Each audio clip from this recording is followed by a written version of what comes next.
This is the most fun I've had in a while on Division Rivals, using this amazing 4-3-1-2 tactics.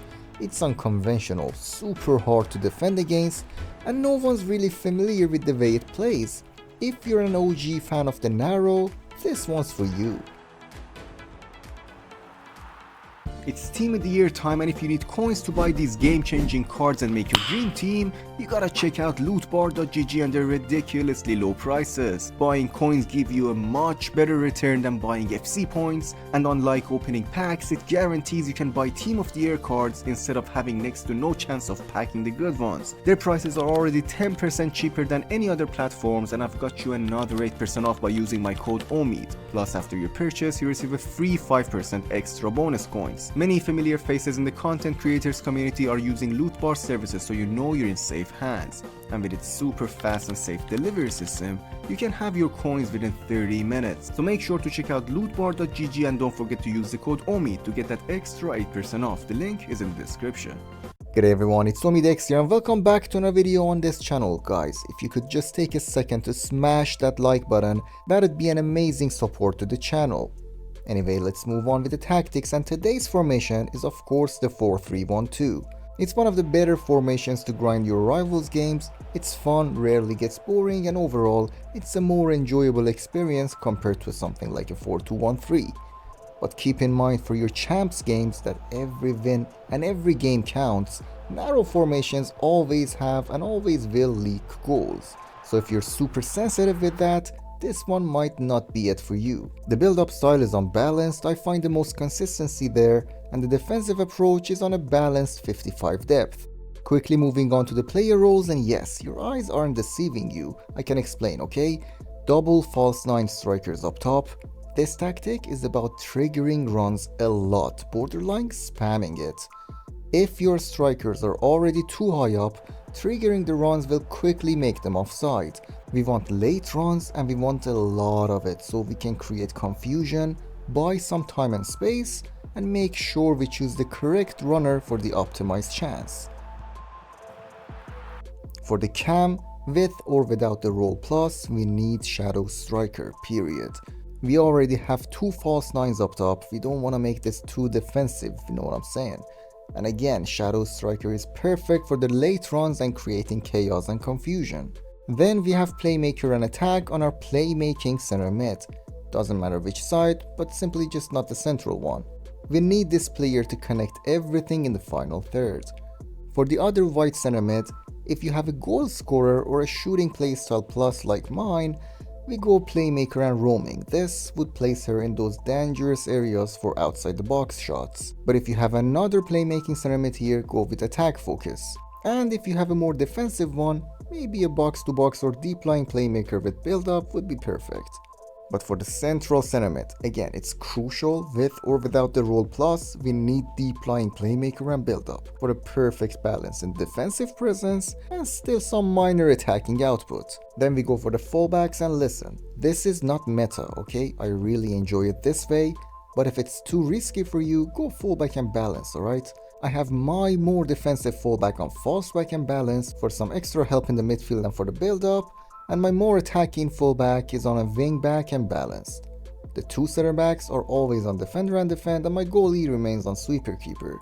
Here you have the tactics code on your screen, and I'll make sure to put it down in the description as well. Now, let's move on to the gameplay. The 4-3-1-2 is all about vibes, having fun, and enjoying some proper TIKI football in a way that when you score a goal, everything about it feels nice. From the build-up play to some midfield play, creating chaos and overloading your opponent's box, and finally hitting it home. Every goal is gonna feel like you've earned it.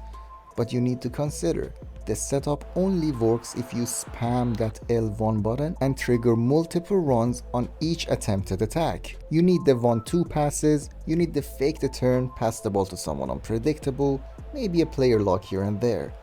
With 2 false 9 strikers up top, this formation will not move and create space on its own. So again, if you're not comfortable with a lot of L1 action, maybe this one ain't for you. So take this formation into some rivals games and test it out.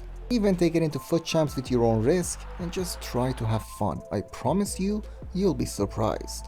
Keep watching the rest of the clips if you want to get an understanding of why I set it up like this, and I'll see you at the end of the video.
That's it for today's video, everyone. Thank you so much for watching. Please leave a like and subscribe. It would help out the channel massively. This is the end of this episode, and hopefully I will see you on the next one.